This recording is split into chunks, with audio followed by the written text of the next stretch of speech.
Welcome to the CBS Radio Mystery Theater Archives, the only YouTube channel which has the original classic episodes of the CBS Radio Mystery Theater in order with no ads. Thank you for listening, and now, enjoy the show.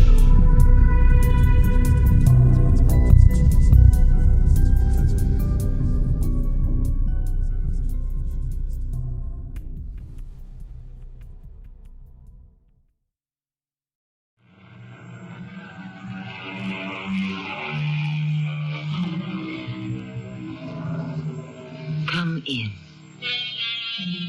Welcome. I'm Tammy Grimes. How many stars are up there? More than you can ever hope to see, even on the clearest night. More than you could ever hope to count. And each star is a sun just like our own. Maybe bigger, maybe smaller.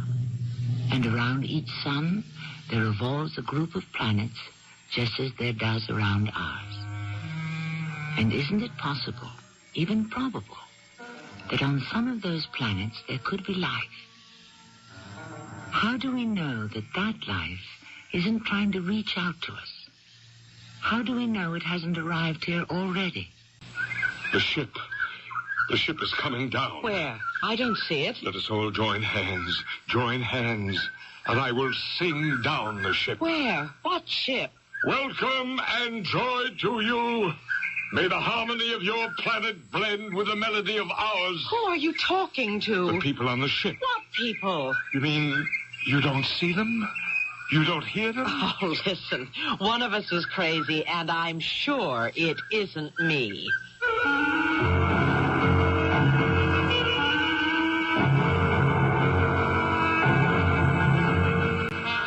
Our mystery drama, U.F.O''s Hollow, was written especially for the Mystery Theater by Dann and stars Patricia Ellicott. I'll be back shortly with Act One.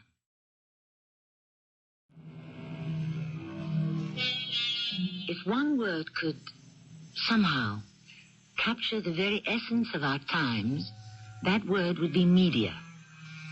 For those whose success depends on the public perception of who and what they are, the media is the lifeblood of their existence. Yes, the media makes and the media breaks. Even those who make up the media are ruled by it. The reporters, journalists, commentators, columnists, they too become media stars, and they too can become its victims. Yes, those who live by the pen may also die by the pen. Taxi! I'll take them bags, ma'am. I'll hold on to these two. Yeah, right now, just a big one. There. Now, all comfortable, ma'am? Oh, just fine. Good now. Well, where to? Do you know where U.F.O''s Hollow is? Well, I most certainly do. It's where all them crazies hang out. Why do you say that? Well, they claim they see flying saucers and UFO and such, you know. Does that make them crazy? Well, I've been living around here all my life, 63 years, come July the 4th, same birthday as my Uncle Samuel, and I never did see one. All them green and yellow little fellers that's supposed to pop right out of them spaceships or whatever. And right now, I know who you are. Who am I? Well, you are one of them well-known reporters. Your name's Shelley. No, Sheila. Yeah, Sheila Rogan. Well, how did you guess? I worked it out. Same as if I was a detective on one of them shows. Really? Well, how did you go about it? Well, now, first, you got that expensive-looking camera, right? Right. Now, second, that thing looks like one of the tape recorders, right? If I had a cigar to give out, you'd get it. Well, I wouldn't smoke it. 63 years old and never inhaled a whiff of tobacco or drunk a drop of whiskey. And how about women? Been married 6 times. Yeah, now, let me see. Now, where was I? Oh, yeah. Third. Now, you're headed for U.F.O''s Hollow to do a story on them, right? Oh, you haven't missed one yet. And fourth, you do have a familiar face. I notice you didn't say it was a pretty face. Well, now, no, I didn't, but it's... No, it don't. It won't get better. Well, I would say it's a definite face. You mean strong? Well, no, it's the kind of face you know it's there. Oh, thank you. And I also seen you on them TV panel shows. Oh, you're still batting 1,000. And you won that Pulitzer Prize, right? Wrong.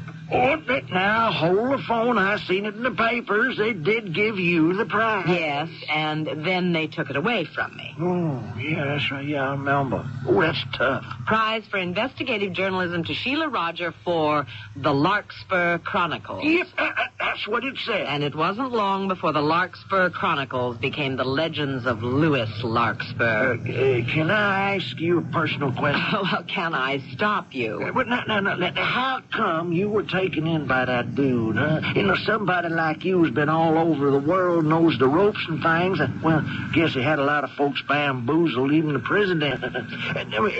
Can I ask you another personal question? Oh, please. Go ahead. We're old friends by now. Oh, well, now, if I was to wreck this cab and cripple, well, maybe kill a couple passengers, nobody'd ever give me another job again, right? Now, how come you're still working? Well, Tex, I'll tell you. Hey, my name ain't Tex. Well, isn't every Westerner called Tex? Well, yeah, only if they come from Texas. Oh, well, where are we now? Colorado. Colorado. Mm-hmm. You sure sound like Texas. Tex, I've got a problem. I need a drink, and I just found out that this is a dry county. You really need a drink? Bad. Well, that's just exactly when you shouldn't have one. But if there ain't no help for it, I got me a little flask here. Tex, I'm going to let my hair down. I drink because nobody loves me. Ah, the good Lord loves you. Oh, game, set, and match to Tex, the demon driver from the great state of Colorado. Now, here. Now, you might try a bit, huh? Well, thank you, Tex. You are one of the great humanitarians of our modern civilization. Oh, not bad. Oh, not bad at all. Where did you buy this, Tex? Well, I make it myself. That's how I make certain everything in it's pure. Well, here's to purity. Oh, Tex, what am I doing here? Me. I talk to presidents, kings, dictators. I write about movers and shakers, wheelers and dealers. And now I have to go out and cultivate some weirdo who had a bunch of nuts, and they're all one step away from the loony bin. Well, now, we shouldn't none of us be bitter, ma'am. I said to Robbie... Huh? Robbie, he's my publisher, Robbie. Robert Adrian Smith, the great press lord. Oh, surely you've heard of him. Well, I can't say I have. Well, it just goes to show you. Robbie, I said, Robbie, you've got to give me a chance to come back. And he said, Sheila, you're under a cloud. You've got no credibility. And I said, let me do a piece where credibility doesn't matter. And he said, what would that be? And I said, I'll write a thing on flying saucers. And he said, sold. And here I am. How much further is it to Universe Hollow? About 8-10 miles. You know what I'd like to do for just a little while, Tex? I'd just like to sit back and cry. Do you mind? Oh, no, not at all. You've been working up to it since the minute you got in here. Now, come on, you let me turn on the radio. Huh? There, now, you just sit back now and have yourself a good cry. No, better take a little nap. Sheila. Louis? Is that you, Louis? Yes. It can't be. And why not? Because you're dead. Oh, you say that every time. What do you want? I don't want anything. I'm dead. When you die, it all dies with you. The burning ambition, the frantic desire. It all dies. What do you want, Sheila? Why do you keep calling for me? I have to ask, Lewis, why did you destroy me? Did I? I spent 20 years creating a reputation. I didn't think about you, Sheila. You didn't. Men like me, or like I was, we never think of anyone else. Nothing must ever get in our way. Those things you said to me, those personal things, Lewis. Oh, I don't even remember them. How could you forget? I would have said anything to achieve my goal. And if another person, people, even an entire nation gets destroyed in the process, well, that's been the history of the world, hasn't it? How could you do it, Lewis? Sheila, my dear, your whole working life has been spent observing the rich and the great. Why does what I say surprise you? But why me, Lewis? Why me?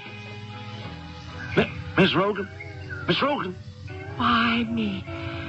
Why? Miss Rogan? Where are you? Where's who? Lewis. Lewis? He was just sitting here and talking to... Oh. You were fast asleep. Oh. Why have we stopped? Well, we're here. Where? Universe Hollow. But it's just a few shacks and some tents. Yes, ma'am. And this particular one is the best of the lot. Now, they directed me to bring you here. Who did? Well, some fellow who appeared to be the chief nut. And now, although I guess we better not use that word around here. You know, now, it's possible they might think that we're nuts. Now, I'm going to bring the bags inside. Well, where is everybody? Well, near as I could make it, they're in that big circular tent having a meeting or a seance or whatever they want to call it. And now let's get you all squared away. Well, this ain't one of your luxury motels, but I guess it's clean enough. Well, but where's the telephone? Huh? Don't seem to be one. No TV either. Is that a kerosene lamp? Must be. I don't see no electric wires strung nowhere. But how can I plug in my typewriter and my tape recorder? Well, what? Well, I had this old maid school teacher, and I remember she said before folks had forks, they used their fingers. Now, you're just going to have to write longhand. Well, if I still remember how.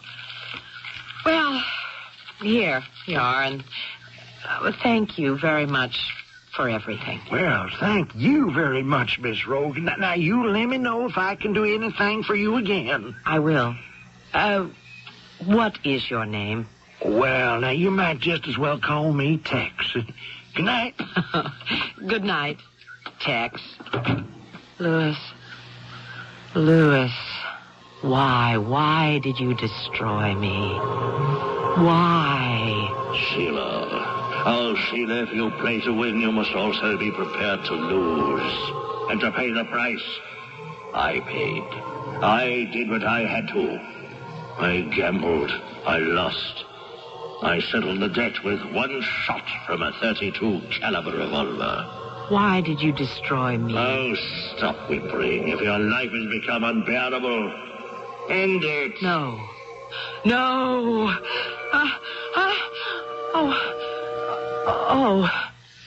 Hello. Who are you? My name is Serene. And you are Sheila Rogan. I didn't hear you come in. I know. How long have you been standing there? Who really knows? By the way we measure time here, say a half hour.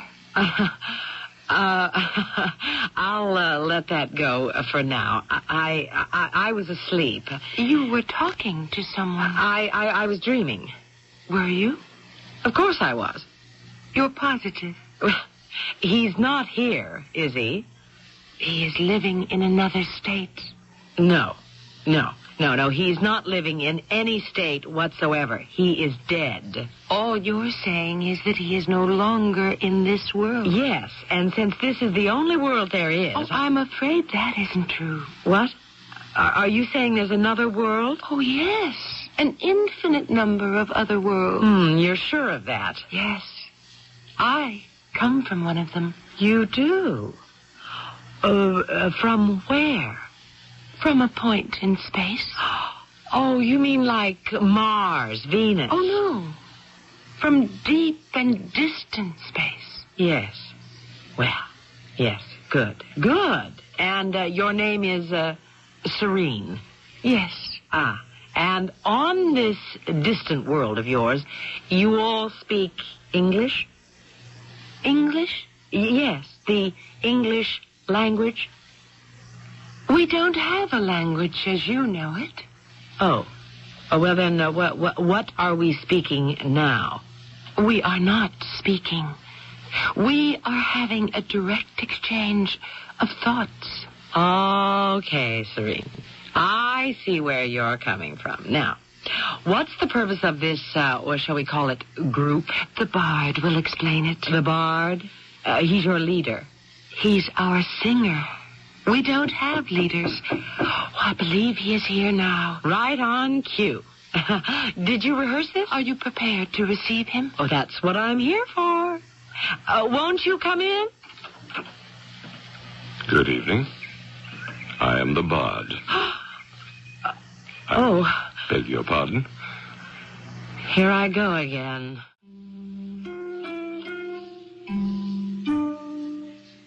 On that somewhat cryptic remark, we shall lower the curtain on Act 1. Just what does it mean? Here I go again.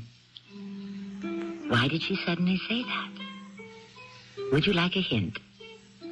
Think of a great popular tune. We're going to be singing something like it in Act 2. Figuratively speaking, of course.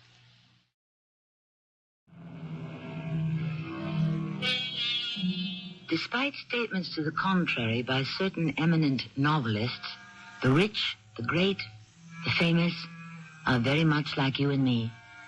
At heart, they are just as insecure, just as afraid of death, just as eager for love. And so they commit as many follies as we do. When they succeed, their joy is so much greater because they have risen so much higher. But when they fall, their pain is so much deeper because they have fallen so much lower. Ask Sheila Rogan. She knows. You are Miss Sheila Rogan. How do you do? I am the Bard. Which means what? I am the singer for the people. Which people? All who come here to Universe Hollow. Oh, you actually sing for them? No, you might say I speak for them. But the thoughts are so beautiful, we call it singing. Okay. You and I are actually speaking, or is it all in the mind? No, we are speaking. English? English. Like you, I am from this planet. Oh, you're not part of Serene's group. We're all part of the same group. And which group is this? It consists of all human beings who wish to arrive at fulfillment. Well, you can't beat fulfillment. You've had a very long and fatiguing journey. May I suggest a night's rest? Tomorrow will be quite exciting. We will have a landing. Does that mean what I think it means? More people are arriving from Serene's planet. Oh, why are they coming? To share their happiness. Share their happiness. Okay. May you have the most pleasant night's sleep. Come, Serene. Yes. Good evening. Good evening. Yes, indeed. I can write this thing up in a day and get out of here fast before I get to be as nutty as they are.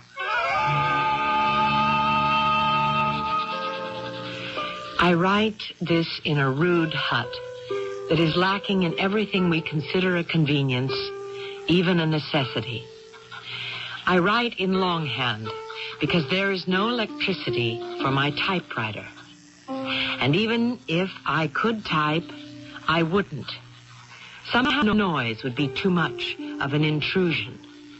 These people seem to radiate a kind of simplicity, a sort of statement of the essentials of the human condition without a single unnecessary frill. Or Is it a pose carefully staged for my benefit? I don't know. And you'll never know either, as long as you... Louis? Oh, Sheila. What do you want? I shouldn't care to see you make the mistake again. What mistake? The one you made with me. What mistake? You fell in love with me. That isn't true. Oh, it isn't? No. Then why did you go against all your instincts and write the story? It was a great story. But it destroyed you. You keep asking why I chose you to write it. You know why. You were vulnerable. That's a lie. I could see it. The best lady journalist in America. I am not the best lady journalist. I am the best journalist. Well, pardon my unconscious male chauvinism. Yes, you were the best. But after everyone went home, what and who were you at 3 o'clock in the morning? Please let me alone. But you didn't let me alone. I didn't do anything. You gave me the signals you could be had. It's true, isn't it? No. Perhaps you still have to lie to yourself. After all, you're still alive. But I'm dead. I can afford to tell the truth. I wanted power. The Larkspur Chronicles. The true story of those men who guide our destiny. I thought I could destroy them. With my help. Of course. With the aid of your reputation for fearless honesty. With the help of your crisp, dynamic prose. With your help, they could be swept away. I would be left. You seduced me. Only because you wanted me. You never cared about me. If you want a man who cares about you, don't choose one who wants to rule the world. But why did you have me write those lies? Because I thought they would be believed. It's the chance all great men take. We all tell lies. We must. The public could never tolerate the truth. It's just that some of us are found out sooner than others. You are making the same mistake. I don't know what you're talking about. The very moment the bard, or whatever he is, walked into your room, what did you say? You distinctly said, "Here I go again." Yes? Sheila, you're in love again.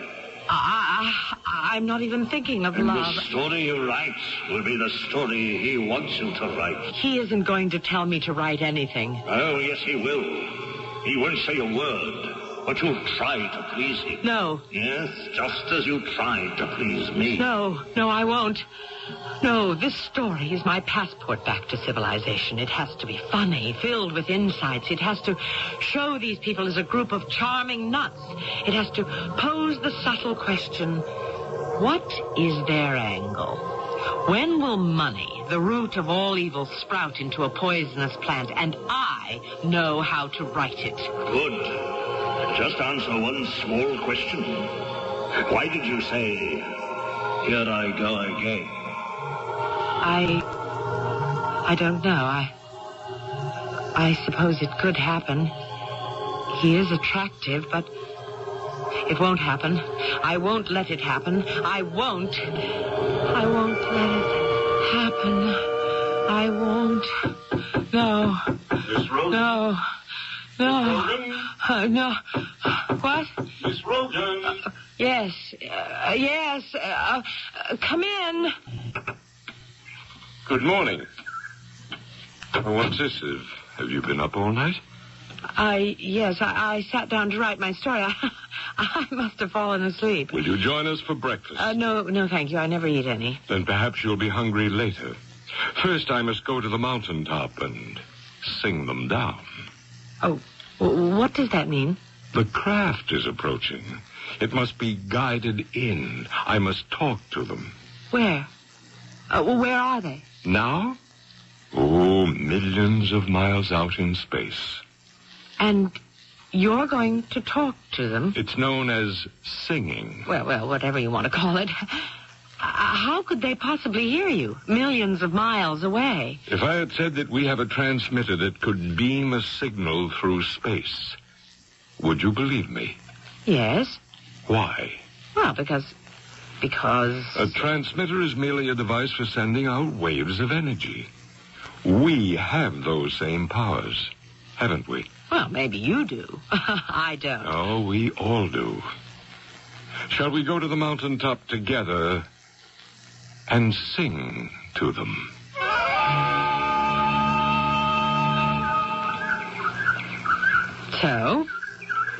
So what's happening? You don't hear what's happening? Well, what am I supposed to hear? The hustle and bustle of activity aboard the ship.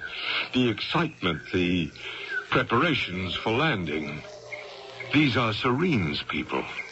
You mean you actually believe her when she says she's from outer space? Well, why shouldn't I believe her? Okay. Tell me, where are you from? Here? Right here. Yes. This place that's called Universe Hollow? Yes. You mean you were born here? I was reborn here. I see. Each of us has the power to be born many times. Oh, of course. Each of us can change and become a new person. Oh, and what did you do before you were reborn? I wasted my time. I wasted the vital forces of my life. And what are you doing now? Now, I and the others are seeking the truth of the universe. Have you any idea of what that truth may be? It will be revealed at the proper time. By whom? Each of us will hear it. You are on course. Who are you talking to now? I'm singing to the ship. Oh, excuse me. We will hold the ceremony. Joy to you as well. I assume you were still singing to the ship? Oh, yes. And now, there's nothing to be done until the docking ceremony. Won't you join me for breakfast? Why is this place called Universe Hollow? Where we are is sort of a valley, a hollow between two great mountain peaks. It's a meeting place for all the free spirits of the universe. The ships are always coming in. Do you know something? When I listen to you, I don't need a drink. Miss Rogan, what are you going to write about us? Why? Are you worried about your image? No, I'm worried about you. Why should you worry about me? Because you're sorely troubled.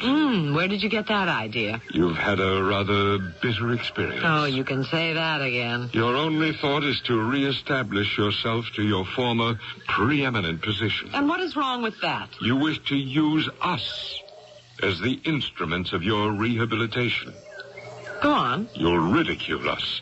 You'll use all of your considerable wit to make us a laughingstock. But you will do us no harm at all. Well, then what's the complaint? You will destroy yourself all over again. Bard, I'll tell you this. The kind of article I can do on you folks could win me a Pulitzer. And this one will stick. Then, once again, I'm back there pitching in the big leagues. And dying there slowly, painfully. That I don't follow. It's not what you want out of life. You worked, you sacrificed, you gave up everything, and then, when you arrived at the top, you discovered that it wasn't where you wanted to be. Because you were there all by yourself. Oh, you should write the advice to the lovelorn. Why not? I was once as lovelorn as you are. Long ago, in another life. That's why I came here. That's why we all come here. It's a place where we may help each other to discard all of our false illusions and excess baggage. Just tell me one thing. When does the money change hands? Money? Oh, poor Sheila. You've been abused by the world you still cling to, and you won't let go. You're arriving early. Now who are you talking to? The ship. Joy to you. We are ready to receive. Oh, now what? Come, join us. The entire community will go out to welcome the ship. Hurry.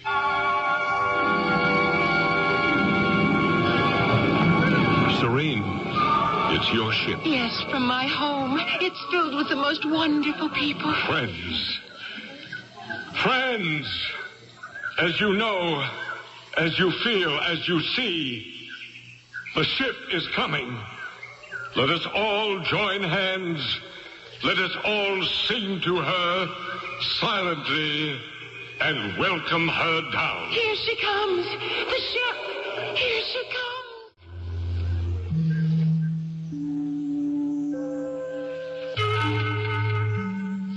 Reporters have always interviewed people who claim to have seen UFOs. But now we have a reporter who is about to become witness. And so the authenticity of her account should be beyond question. But reporters, after all, are also human and subject to the frailties that may beset the rest of us. We shall see about this spaceship, or alleged spaceship, in Act 3 shortly.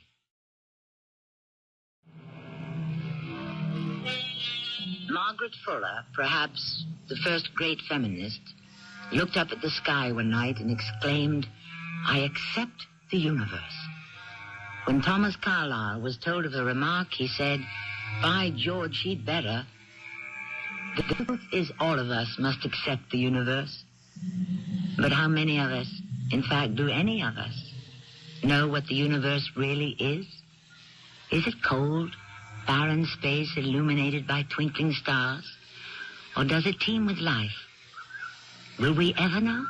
Let us all join hands and sing down the ship. There it is. Where? I don't see it. Welcome and joy to you. Our hearts reach out and touch. May the harmony of your planet blend with the melody of ours. May the forces of peace and love combine. It's a new one. A bigger one. Where is it? Blessings multiply. Our friendship grows deeper, richer. The ship.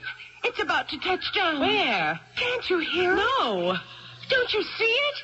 It's down. I don't hear it, and I don't see it. Welcome, Captain. Welcome, crew. Welcome, all passengers. They'll be disembarking in just a minute. Who will be disembarking? From where? Perfect landing, Captain. Perfect, as usual. Bard, what are you trying to do here? Beautiful ship, isn't it? Okay. Would you like to go aboard? Sure. Show me. Where? You don't see it? That is what I keep trying to tell you. Well, then obviously you can't go aboard her. Do you expect me to believe that you actually think there's a spaceship or a flying saucer or whatever and that it has just landed here? Bard, come. I want you to meet my brother. What sort of a charade are you playing with me? Sheila, you don't see the ship. I think we've already established You that. don't see it because you don't believe it's there. Oh, it's my fault. The ship just doesn't fly in. Uh-huh. We, each of us, create it. We create it because we need it. We want it so badly, we have to have it. Are you admitting it's an illusion? Well, of course. The ship, all these things we try to bring into our lives, they're all abstract ideas. No kidding. All life is the struggle to convert abstract ideas into reality, isn't it? And so we've taken the abstract idea of the spaceship, of a universe teeming with life, and we've managed to transform it into reality. And no one can prove you wrong. But everyone who wants to can prove us right. Is that a fact? If you look within you, deep inside, you'll see what you really want. Then you will see it here at Universe Hollow. Okay. And now, if you'll excuse me, there are people I must say hello to. Say hello for me, too. I spent a week in Universe Hollow. I know no more now, the day I'm about to leave, than I did on the day I arrived. Are they receiving secret support? Possibly. But from whom? Is this the beginning of some new political movement? Possibly. Is this a setup for a monumental sting or scam? Possibly. The possibilities are infinite. Because the universe itself is infinite. All I know is I was there. I didn't see the spaceship. Period. I saw the spaceship, Sheila. Louis, what do you want now? I saw it. I saw it much too late to do me any good. But it is not too late for you. What's not too late? Go on board the ship. Save yourself. No, thank you. He's handsome, Miss Bard. Not as handsome as I was. He's crazy. No, you're the one who's crazy. You have a chance with him. Why would I want him? You're probably in love with him already. What if I am? I'm always falling in love.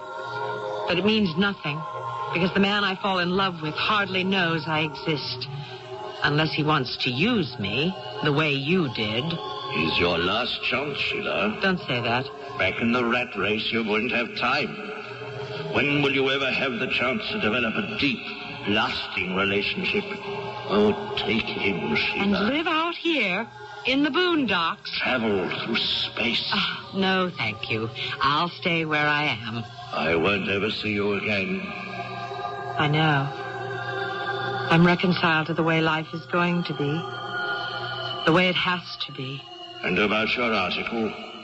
Yes? It drips with sarcasm. Good. I'm back informed. It's drenched with cynicism. It's supposed to be. It's patronizing and destructive. Great. So it will be very successful. Thank you, Louis. Goodbye, Sheila. I think we're quits. Finally. I'm sorry you're leaving.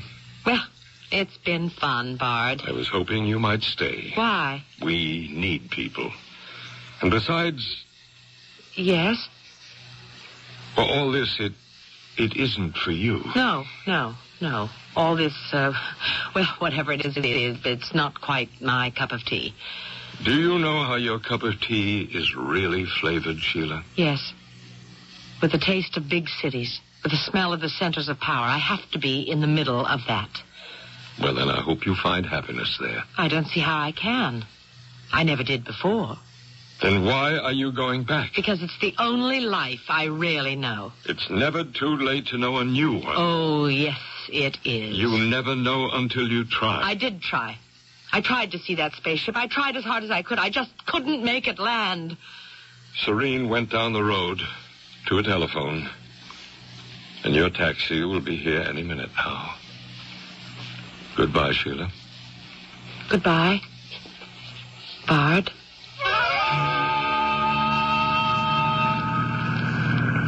Well, now, we going to get to read that there article, Miss Rogan? Yes, it'll be syndicated throughout the country, Tex. What did you think of them folks back there in the holler, huh? Well, you said it all the night you picked me up. It's a nest of crazies. I admit I may have said that, but... Well, now, you know, this is real crazy, but I think sometimes that I hear them spaceships landing. Really? Yes, ma'am. And there are times when I could swear I see the bright red glow of the engines. Are you sure you're not sampling some more of that home brew you've been serving up to the needy? Well, all I can say is if this keeps up, I may end up becoming one of the needy myself. Come in, Sheila. Sit down. Okay, Jessie. Give me the verdict. It's absolutely sensational. In all the years I've been your agent, I never thought you could write like this. It's good. It will make the whole world forget the Pulitzer Prize fiasco. Sheila, this piece brings you all the way back home. It's going to be the biggest thing that ever happened. What? We'll make it a book. A book? Why not? On the strength of this, I can go to any publisher, and I can go to any motion picture company. What? It's a movie, my dear. Do you know who could play Bard? No, wait. I can get us an advance of $1 million, maybe more. You just leave it all to me. Sure. What did I tell you 20 years ago? I told you we'd strike it rich one day. What's that? What's what? Oh, you don't hear anything? No, what am I supposed to hear? Sheila, are you all right? I hear it. I hear it. Will you sing the ship down, Sheila? Yes. Oh, yes. I hear Sheila, don't scare me like this. The ship is arriving now. Who are you talking to? Joy to you? Joy to whom? The people on the ship. What ship? Sheila, stop it. Sit down. I have to leave. Where are you going? To the ship. Where? Where is it, this ship? It's coming down in Universe Hollow. I'd better take this, the article. No, leave that here. I have to have copies made. No, dear Jessie. I don't want a thing like this ever to be published. Let me pour you a drink. It's a new world, Jessie. A whole new, wonderful world. Oh, it's filled with endless possibilities. It's light. It's bright. It's overflowing with love. And I'm part of it. The ship. I can see it coming down. I bet you can. Welcome and joy to you. May the harmony of your planet blend with the melody of ours. May all the forces of peace and love and light combine. Sheila, think of what you're doing. You're throwing away a multi-million-dollar package. Set your course bearing for love, for peace, for joy. My course is set, Sheila. Our course is set. Jessie, I'm going back there. Where? To Universe Hollow, to the Bard, to another world. Are you crazy? Today is the first sane day of my life. Set your bearing for love, Bard. For love and peace and joy.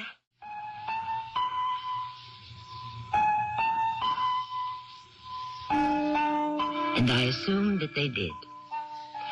Now, you can look at this story in an infinite number of ways, but let's consider two of them. First, it happened just the way we told it.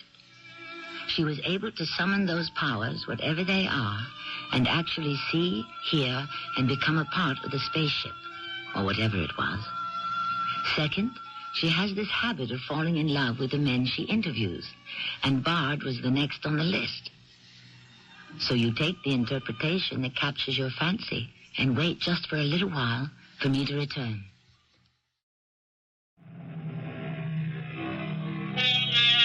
What's there in the endless reaches of space? What awaits us when our own ship shall finally venture toward the newest frontiers? Or we might also ask, what ships are reaching toward our own?